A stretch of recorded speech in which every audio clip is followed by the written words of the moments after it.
Tá bom demais, muito obrigado.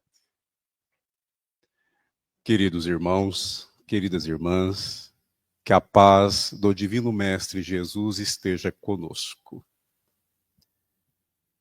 Sempre que nós nos referimos ao quadro espiritual da Terra, todos nós sabemos que, pedagogicamente, o professor Allan Kardec classificou o nosso mundo como de provas e expiações.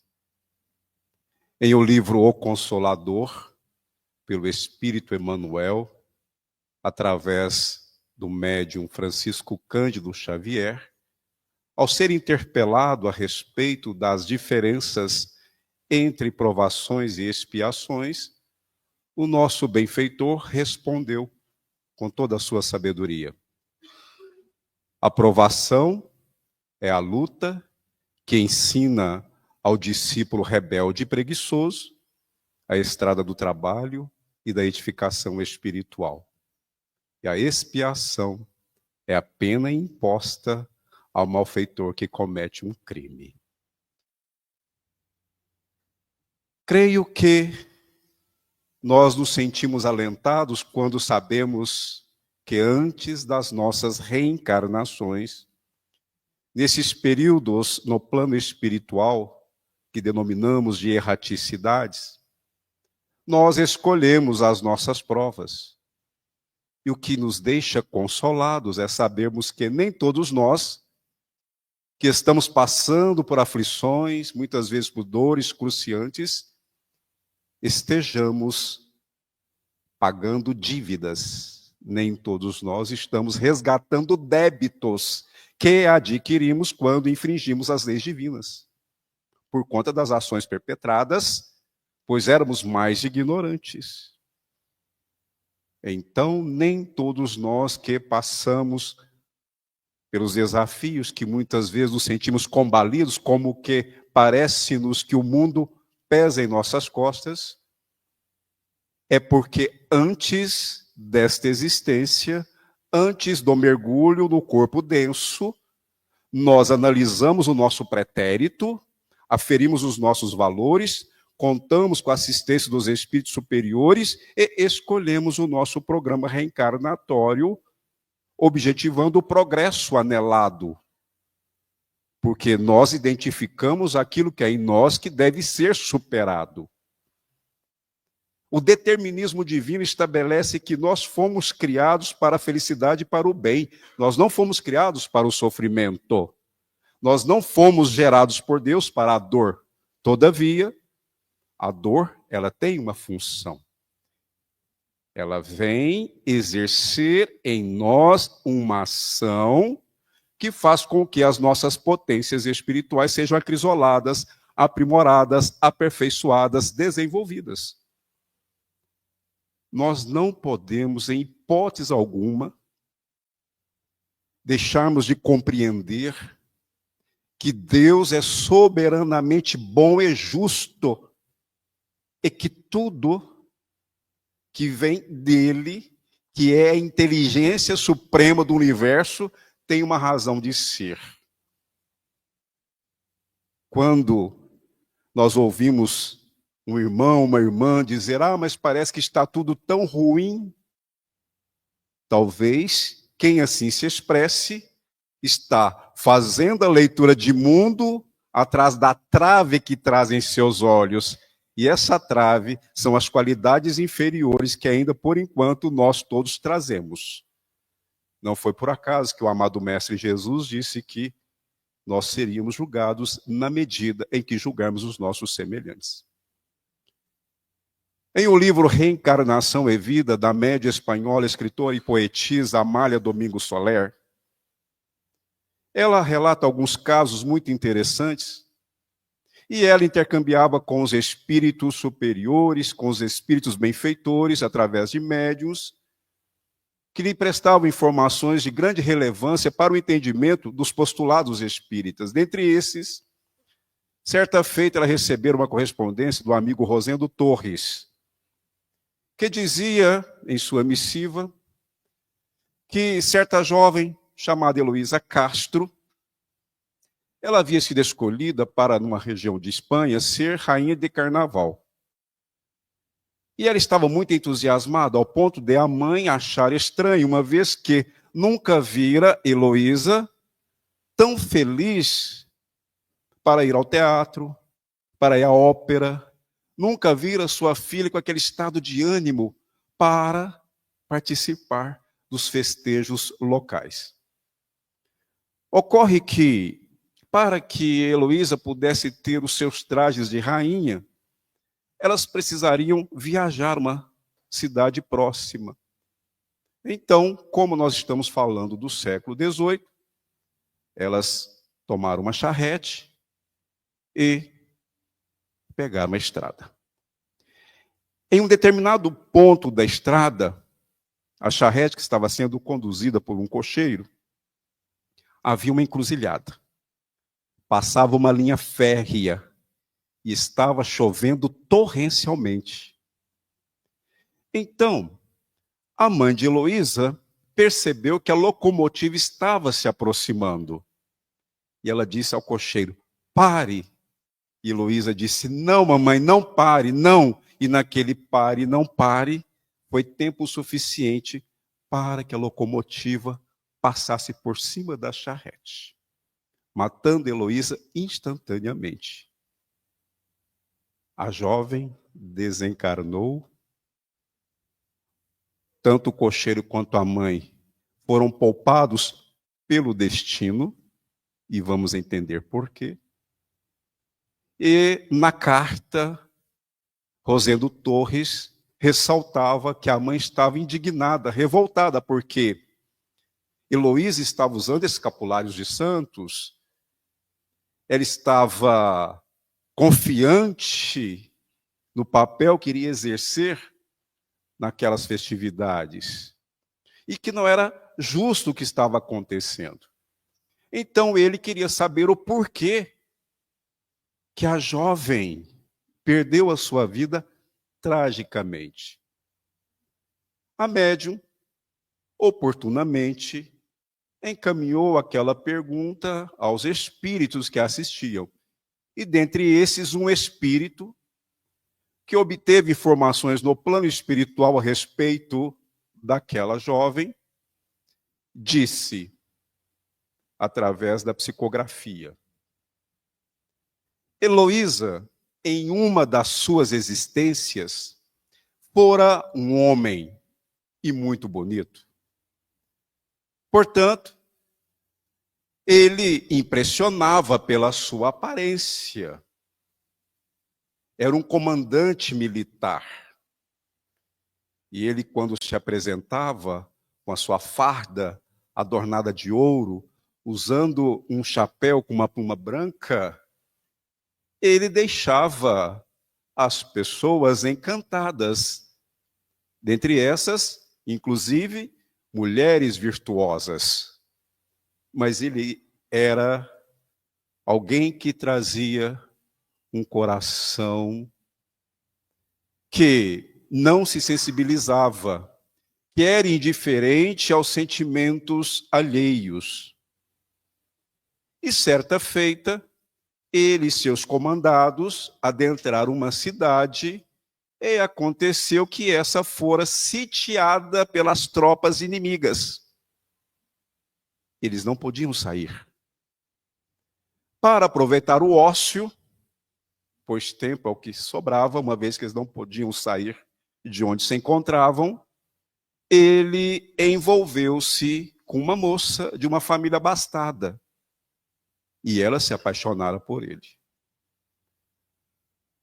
Com o passar do tempo, houve uma trégua, as tropas inimigas recuaram, e ele aproximou-se daquela jovem e lhe dissera assim: dispensei-lhe um tempo maior do que costumo dispensar às mulheres. Tenho agradáveis lembranças de você, mas como sou uma ave sem pouso, vou embora. Adeus. Ela não disse nada. foi embora para sua casa. No outro dia, sabendo que ele e seus soldados iriam sair da cidade, ela foi até a uma igreja na periferia, subiu na torre mais alta e aguardou.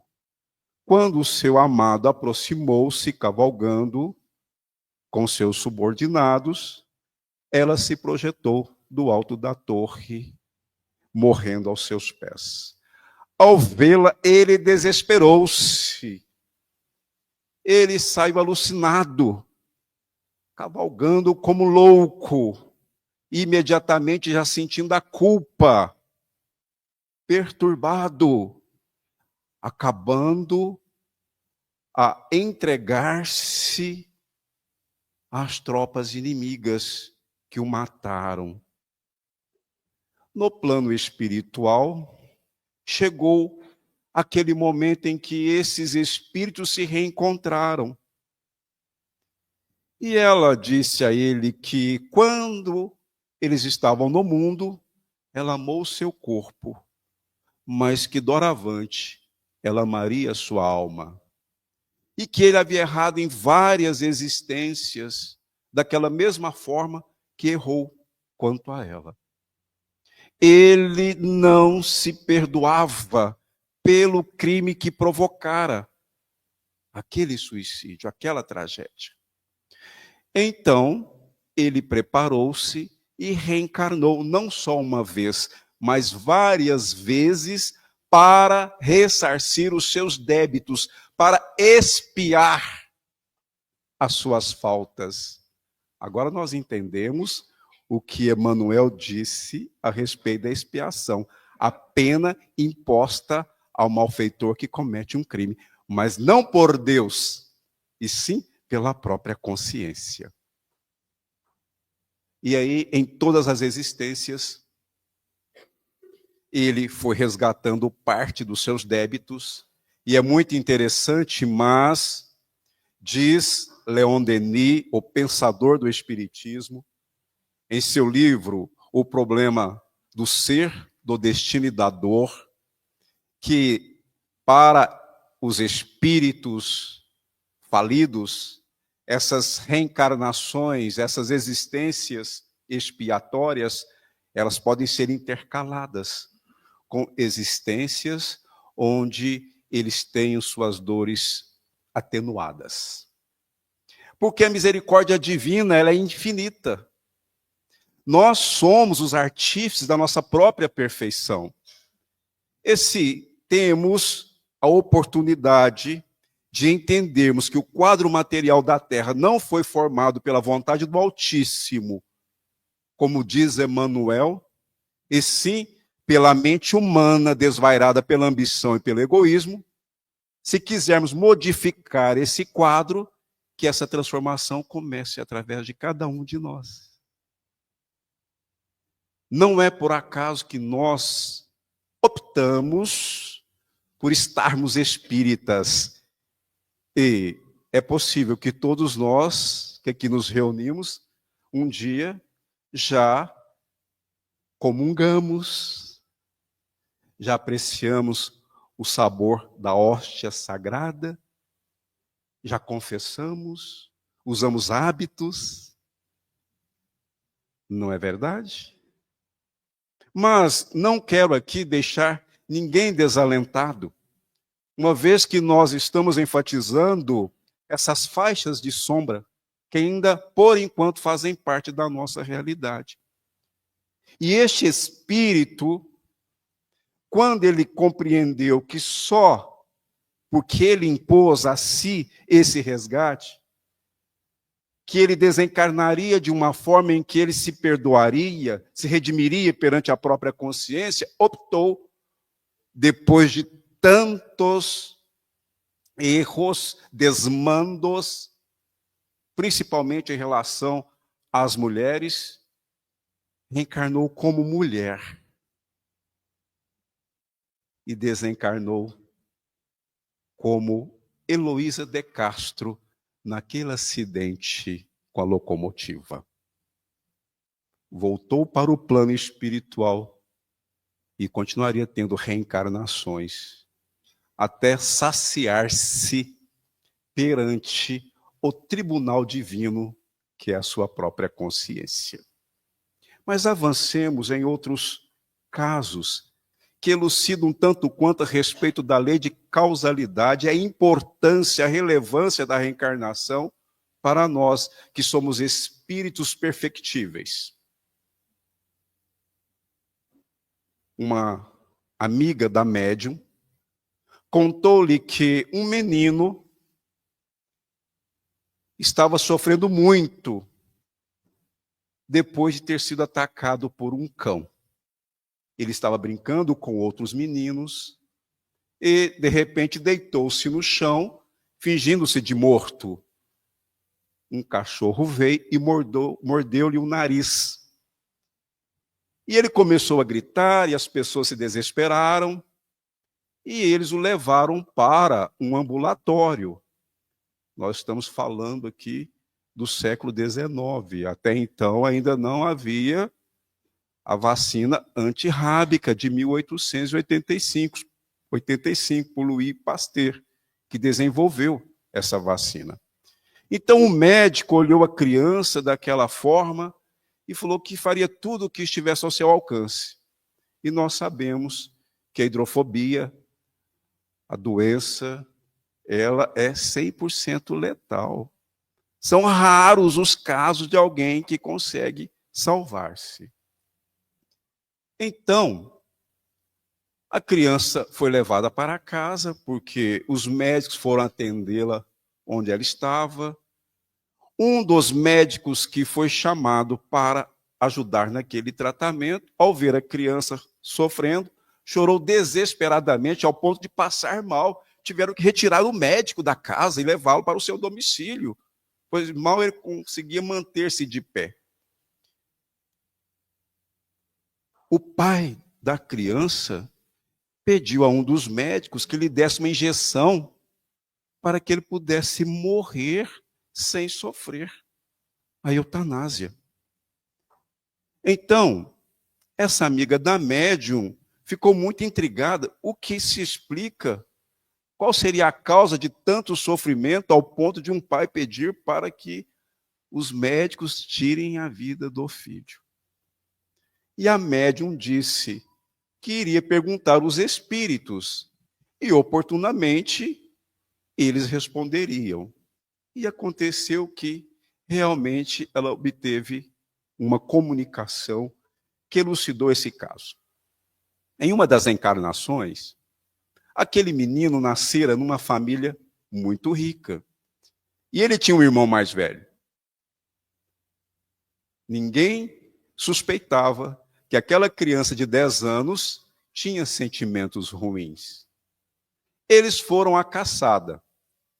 E lá, esse garoto viu que seu irmão mais velho se encantara com uma camponesa e se apaixonara por ela.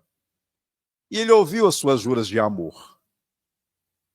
Quando retornaram à casa, ele chamou o pai para uma conversa reservada e contou-lhe o que vira e ouvira. E disse assim ao pai: não está certo.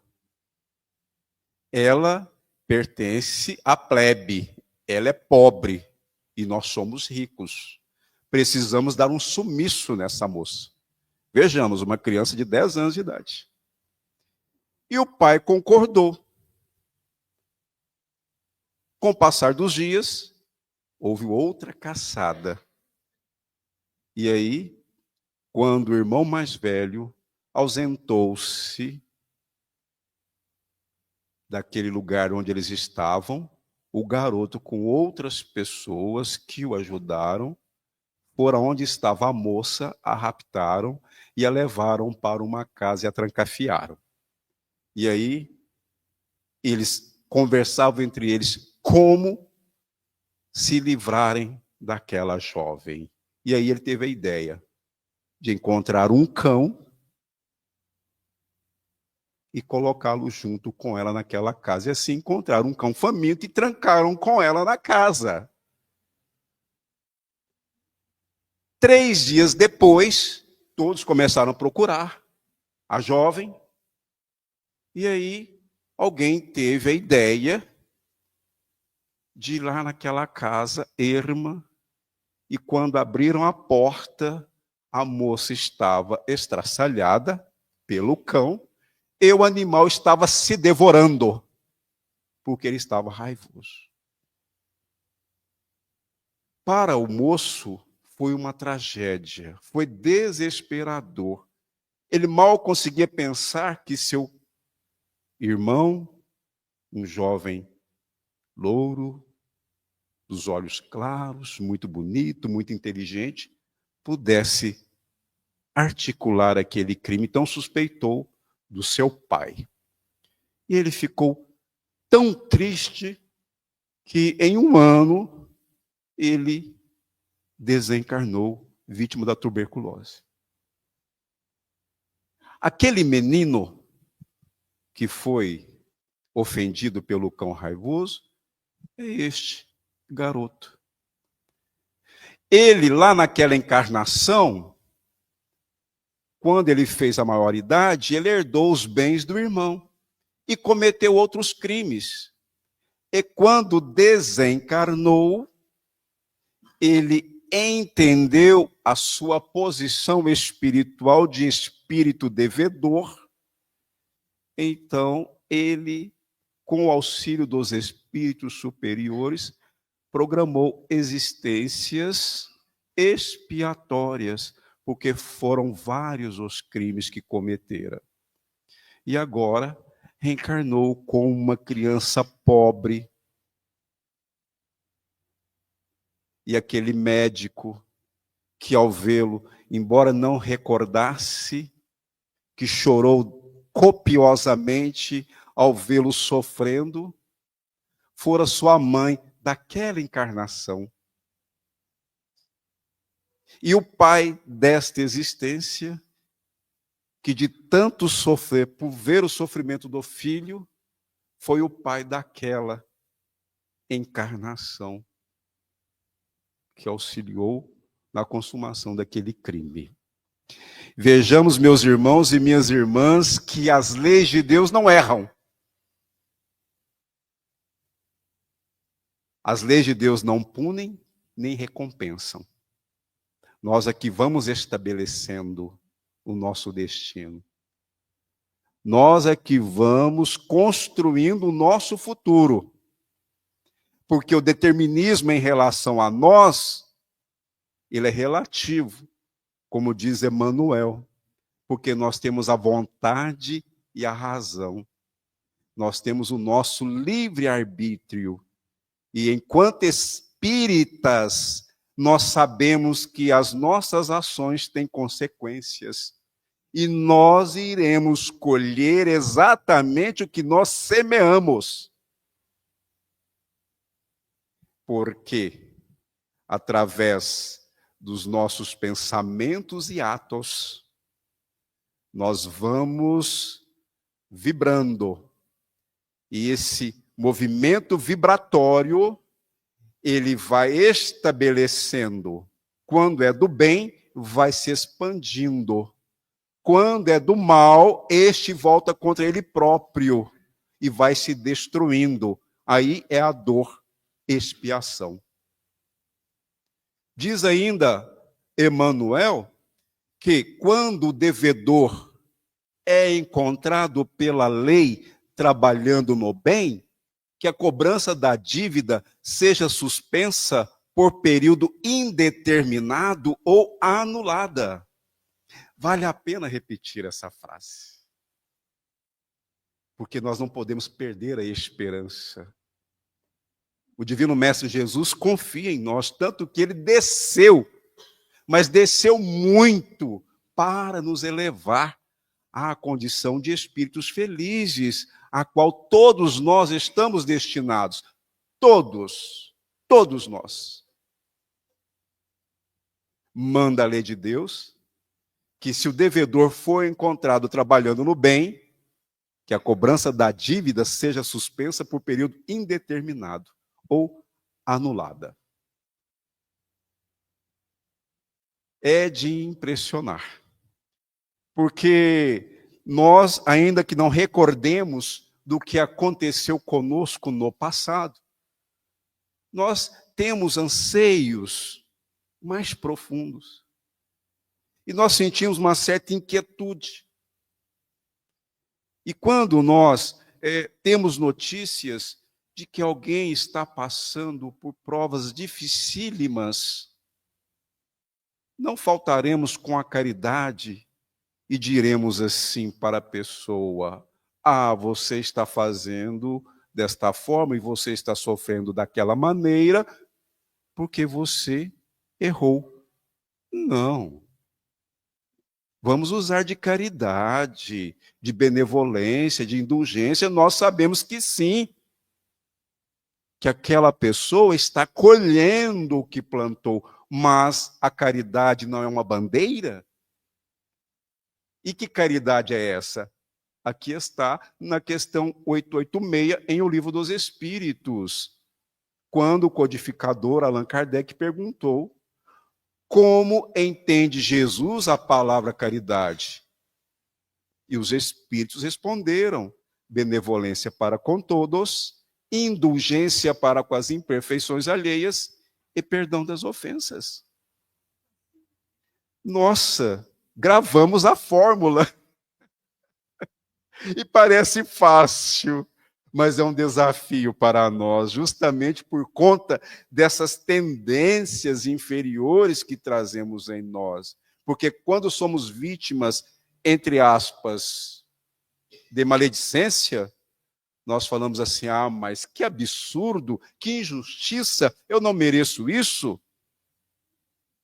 Ora, quem ele pensa que é? Essa pergunta é a manifestação do orgulho. E nós temos visto irmãos nossos, e aí vai até mesmo algo que é muito importante, que nós nunca nos esqueçamos. Nós alternamos os nossos papéis. Às vezes tem existências que nós reencarnamos em famílias mais bem-sucedidas, financeiramente, materialmente, outras nem tanto. Existem espíritos que escolhem reencarnarem com deficiência física. Existem espíritos de gênio, aqueles muito inteligentes, que abusaram das suas faculdades intelectuais, que reencarnam trazendo inibições mentais, limitações. Olha. Existem aqueles que abusaram da palavra e que reencarnam sem a capacidade de verbalizar. E aqueles que usaram seus olhos para articularem maldades, voltam ao corpo físico mergulhados em sombras. Não vamos generalizar, porque, como eu disse no introito da nossa conversa, nem todas as aflições são resgates de dívidas contraídas perante as leis divinas. É bom que se deixe isso muito claro.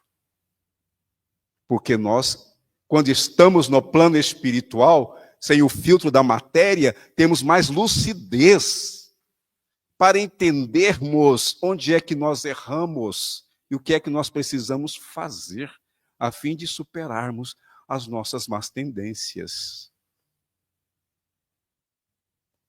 Às vezes nós vemos irmãos nossos com placas dizendo assim: estou com fome.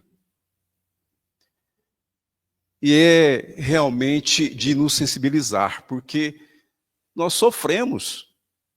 Quem tem amor aos semelhantes usa de empatia. Nós não conseguimos sentir o que o outro está sentindo, mas podemos nos colocar, de certa forma, no lugar em que ele se encontra. E é muito difícil viver assim. Mas nós sabemos que os nossos irmãos, de alguma forma, por mais que estejam sofrendo, nós entendemos que a justiça divina está se cumprindo. Não é castigo de Deus. E para que nós possamos compreender que esses casos realmente ocorrem, por conta de heranças psicológicas do passado que nós trazemos, ainda nessa obra extraordinária, Reencarnação e Vida, da médium Amália Domingos Soler, ela disse que certa feita um mendigo foi recolhido pelas autoridades a um abrigo. E encontraram no meio dos seus pertences uma pequena fortuna. Ele pedia esmola e tinha dinheiro guardado. E pouco tempo depois, uma senhora também foi recolhida e levada para um abrigo. E no meio dos seus pertences, uma pequena fortuna também ocultada. Então, foi notícia de jornal e ela procurou saber dos espíritos o porquê que aquelas pessoas viviam miseravelmente, tendo recursos financeiros escondidos. Então, um dos espíritos que a assistia disse que aquele homem, em uma das suas encarnações, foi um prior, ou seja, um chefe religioso. E no lugar onde ele era o gestor, ele se tornara o flagelo dos aldeões. Ele cobrava tributos altíssimos e dizia: quem não pagar vai para o inferno. E com medo do inferno, eles pagavam. Ele desencarnou, chegou no plano espiritual. Um dos espíritos que acompanhava a sua evolução disse-lhe que ele errou em várias encarnações por ambição, por apego aos bens materiais e que ele precisava ressarcir os seus débitos. Perdão, os seus débitos. E ele reencarnou várias vezes como pobre, passando por situações dificílimas, a fim de conquistar a remissão perante a própria consciência. E aquela mulher, disse o espírito, que em uma das suas existências fora uma mulher muito bonita e que se envolvera com um homem idoso muito rico. Ele se apaixonou por ela e ela conseguiu um dote expressivo da sua fortuna. Depois que se casaram, ela o convenceu de que ele passasse toda a sua fortuna para ela, em vida. E como ela queria livrar-se dele, ela contratou um médico sem escrúpulos para que lhe desse uma medicação tóxica, um veneno, em doses pequenas. E ela conseguiu afastá-lo da família, levando-o para uma cidade, lá o colocou em um hotel. Ele, por conta dos efeitos dos medicamentos, foi perdendo a lucidez, ela o abandonou e ele foi recolhido para um asilo. Ele morreu. Ela voltou para a cidade onde se casara. Os familiares do seu esposo descobriram a sua trama e conseguiram, na justiça, reaverem todos os bens que pertenciam ao ente querido. E ela desencarnou na indigência. No plano espiritual, reencontrou o esposo. Esse a perdoou e disse-lhe que ela errou em várias existências, justamente pelo apego às riquezas, e que ele a ajudaria a resgatar os seus débitos. E ela passou pela prova da pobreza muitas vezes. Mas avancemos, que nós temos mais alguns quadros muito interessantes para nós entendermos esse processo. Certa feita, ainda a médium, recebendo informações de casos diversos, ela recebeu notícia de que uma mulher acordara após 32 anos dormindo. Falava-se catalepsia, ou morte aparente. E pesquisando no Google, atualmente, é óbvio, nós temos notícias de uma senhora nos Emirados Árabes. Ela despertou depois de 27 anos em coma. Então, tem comas prolongados. E essa mulher lá, ela, ao despertar, depois de 32 anos dormindo, ela já estava com cerca de 63 anos de idade, ela não acreditou, porque ela não se recordava de nada. E apresentaram parentes que ela não conhecia. Então, a médium queria saber dos espíritos o que aconteceu para que aquela mulher passasse por aquela prova dificílima.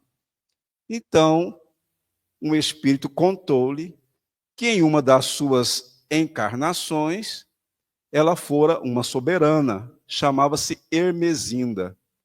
Era casada por interesses de Estado. E, em uma determinada ocasião, lhe apresentaram um jovem, formoso, educado, gentil, chamado Ezequiel. Ao vê-lo, ela teve um mal súbito e desmaiou. Ele pensou: eu provoquei o mal-estar na minha soberana, que para ele era uma santa.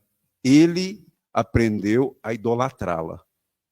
Ela recobrou os sentidos, lembrou-se dele e pensava em uma forma, sem descer do seu trono, de viver para sempre com Ezequiel. Mas ele evitava encontrar-se com a soberana.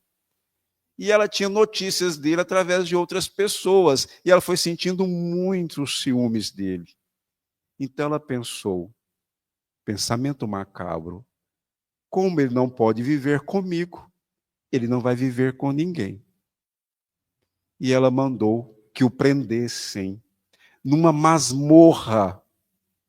E ele, nessa masmorra, que havia apenas uma clarabóia através do qual ele via a luz do dia, e ele ouvia os açoites das ondas do mar nos rochedos, de onde se estendia a masmorra.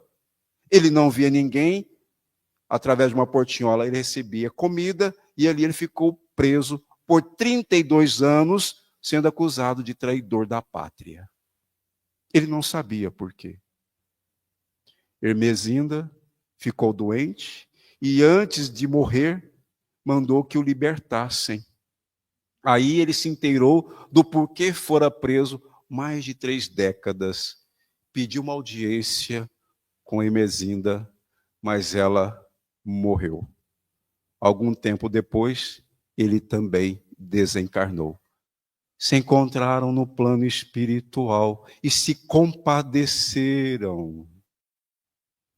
Ela disse a ele assim que o amaria para sempre e que gostaria de eternamente viver com ele, mas que ela queria ter por ele o amor de mãe e que a partir de então ela seria sua mãe espiritual.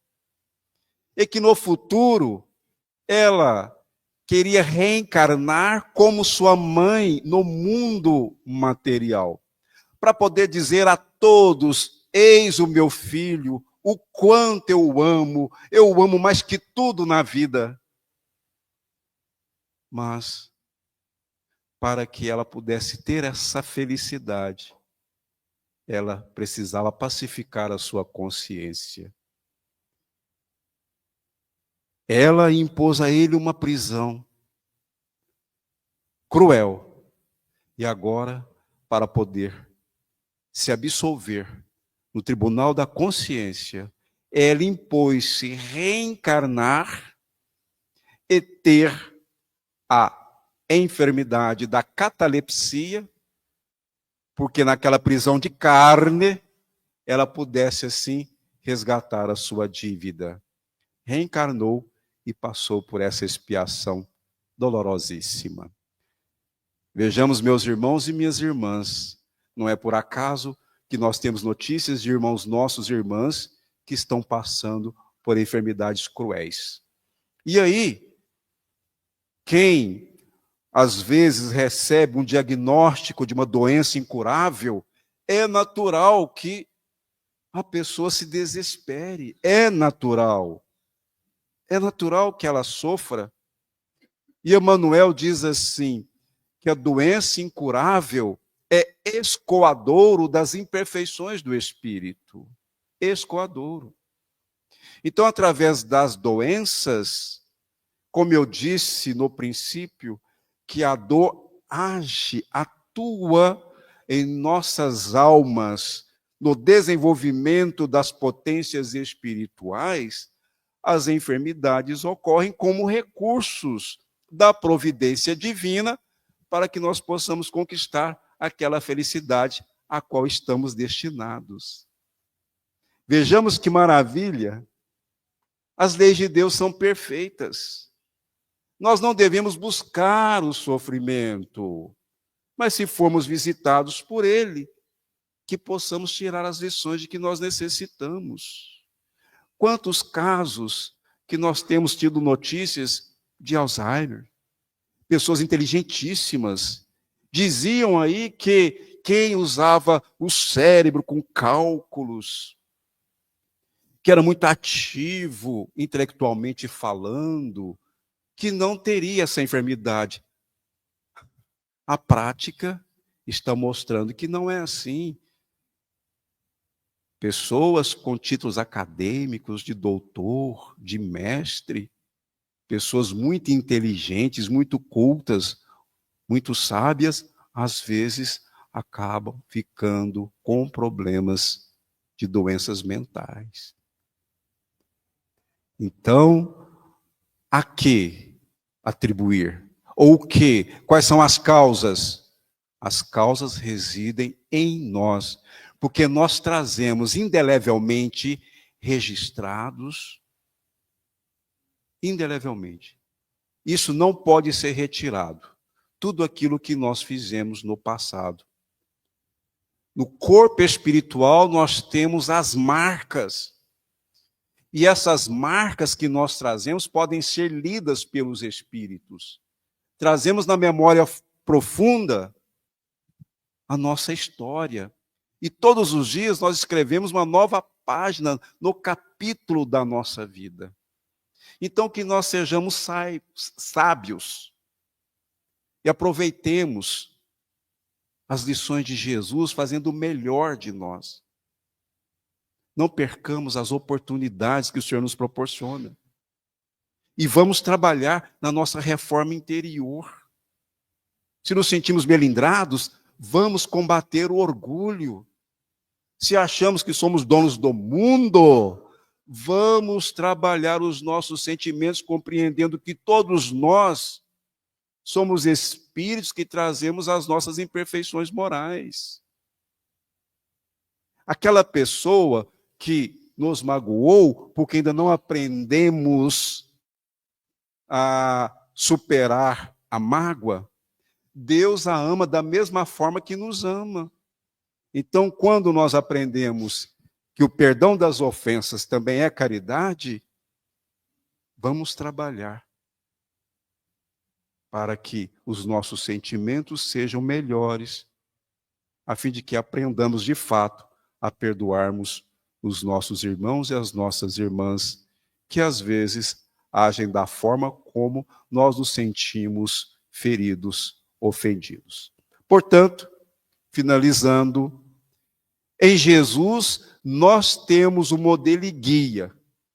E para que no futuro nós não tenhamos esses quadros de sofrimento, é importante, e aqui, enfatizar e repetir, que cada um faça o seu melhor, o seu aprimoramento íntimo, a fim de que nós possamos ter um mundo mais justo e solidário. Que a paz do Divino Mestre Jesus esteja conosco e muita paz a todos. Gratidão.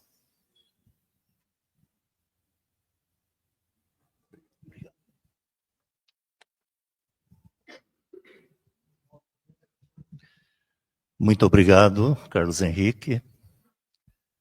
E vamos lembrar que nós temos muitos trabalhos, muitas frentes de trabalho aqui no CIOB. E quem desejar trabalhar, doar o seu tempo, entre no Instagram. Lá tem todos os trabalhos. Pode ter certeza que uma vassoura pode estar no canto e o trabalhador estará pronto para ela. Basta querer. E é isso que nós precisamos.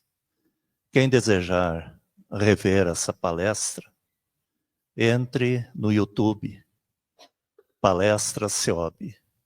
Quem desejar ver o coral, entre Coral CIOB ou CIOB Coral. Vocês terão todas as palestras.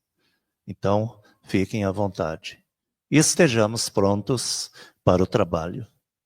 E vamos, nesse momento, fazer a nossa prece final, que equivale ao passe coletivo.